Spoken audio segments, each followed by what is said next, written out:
కన్వీనర్ను. ఈరోజు మన ఎంపీ గారు ఈటెల రాజేందర్ గారిని కలిసి జేఏసీ వాళ్ళు అతన్ని డంపింగ్ యార్డు విజిట్ చేసి ఇక్కడున్న 18 లక్షల మంది ఆగమైపోతున్నారు, వాళ్ళ బతుకులు దుర్భరంగా ఉన్నాయని అతనికి విన్నవించడం జరిగింది.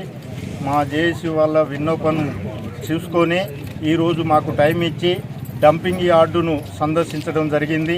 అదే విషయమై డంపింగ్ యాజమాన్యానికి ఈటెల రాజేందర్ గారు ఎంపీ గారు గట్టిగా వాయిస్ ఇచ్చి మీరు ఎన్జీటీ కోర్టును తప్పుదోవ పట్టిస్తున్నారు, మీరు కోర్టుని కరెక్ట్, మీరు కోర్టుకి మీరు ఇక్కడ ఏదైతే నిజ నిర్ధారణ చేసి ఇక్కడ మీరైతే ఏం చేస్తున్నారో అది కోర్టుకు మీరు నివేదించాలని చెప్పి వాళ్ళను గట్టిగా చెప్పడం జరిగింది.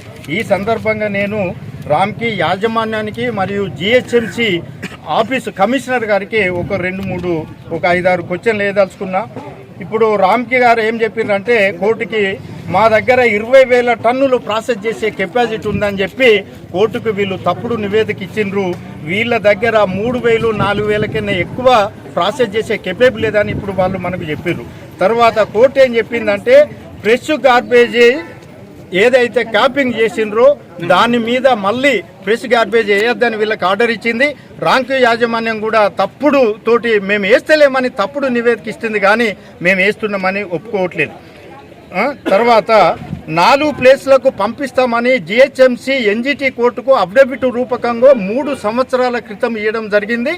ఆ 4 ప్లేసులు ఇవ్వాలని ఇటు రామ్కే అడుగుతుంది, మా దగ్గర అక్కడికి రానిస్తలేరని జిహెచ్ఎంసి చెప్తుంది. వీళ్ళిద్దరూ కలిసి ప్రభుత్వాన్ని కూడా మిస్గైడ్ చేస్తున్నారు. ఇక్కడ అంతా బాగానే ఉన్నదని ఇక్కడ ప్రభుత్వాన్ని మిస్గైడ్ చేసి ప్రభుత్వాన్ని తప్పుదోవ పట్టిస్తున్నారు. ప్లస్ ఇవాళ ఎన్జిటి కోర్టును కూడా వీళ్ళు తప్పుదోవ పట్టిస్తున్నారు.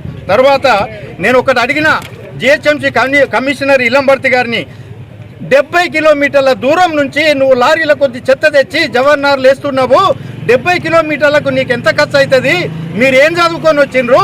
ఈ సందర్భంగా నేను ఐఏఎస్ ఆఫీసర్లను అడుగుతున్నా, క్యాపింగ్ 250 కోట్లు పెట్టి నువ్వు ఇవాళ క్యాపింగ్ చేసినవు, క్యాపింగ్ మీద మళ్ళా చెత్తేస్తే ఈ 250 కోట్లు నీళ్ళల్లో వేసినట్టే కదా, మీరేం చదువుకొని వచ్చిండ్రు? ఐఏఎస్లా లేకపోతే గాడిదలు కాసి వచ్చిర్రా అని ఈ సందర్భంగా నేను మిమ్మల్ని అడుగుతున్నా.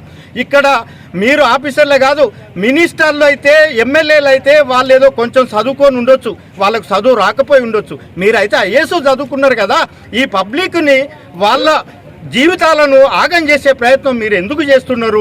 ఈ గవర్నమెంట్ను కూడా మీరు గవర్నమెంట్ సొమ్ములు పుక్కడికి రాలేదవి మీరు అన్ని వృధా చేస్తున్నారు అని చెప్పి ఈ రకంగా అడుగుతున్నా. ఒక్క ఎలక్ట్రికల్ ప్లాంట్ ఇక్కడ ఇన్స్టాల్ చేసిన తర్వాత రెండో ఎలక్ట్రికల్ ప్లాంట్ ఇక్కడ ఏ పద్ధతి ప్రకారం మీరు పెట్టినరు? ఎందుకు పెట్టినరు? ఇది ఎవరి ముంచడానికి? ఇక్కడి ప్రజలు గారా అని మిమ్మల్ని ఈ రకంగా నేను క్వశ్చన్ చేస్తున్నా. తర్వాత 2012లో రామ్కి జిహెచ్ఎంసీ తోటి ఒప్పందం చేసుకున్నప్పుడు మీకు ఎంత చెత్త వచ్చింది? 2,000-3,000 కన్నా ఎక్కువ రాలేదు. దాని ప్రకారమే మీ దగ్గర ఇన్ఫ్రాస్ట్రక్చర్ ఉంది.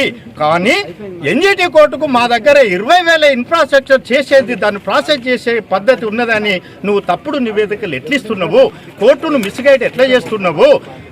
ఈ రకంగా కూడా గవర్నమెంట్ మీద తిరుగుబాటు చేసి ఇవాళ ఈటెల రాజేందర్ గారు మన ఎంపీ గారు కూడా ముందుకొచ్చారు. రేపు సంక్రాంతి వెళ్ళిన తర్వాత దీన్ని ప్రజా ఉద్యమం తీసుకొస్తాము, బిడ్డ మిమ్మల్ని అందరినీ తరిమికొట్టే ప్రయత్నం మాత్రం చేస్తాము. ఇది మినిస్టర్లకు కూడా చెప్తున్నాము. ఇంతకుముందు బీఆర్ఎస్ ప్రభుత్వం కూడా ఏదో క్యాపింగ్ చేసినామని నీళ్ళు నమిలింది. బీఆర్ఎస్ కానీ కాంగ్రెస్ కానీ ఎవరిని ఏ మినిస్టర్ని కూడా వదిలిపెట్టే పరిస్థితి లేదు. మీరు జవహర్నగర్ అడుగు పెడితే మాత్రం చెప్పులతోటి కొడతారు జనాలు అని ఈ సందర్భంగా ప్రభుత్వాన్ని హెచ్చరిస్తున్నా.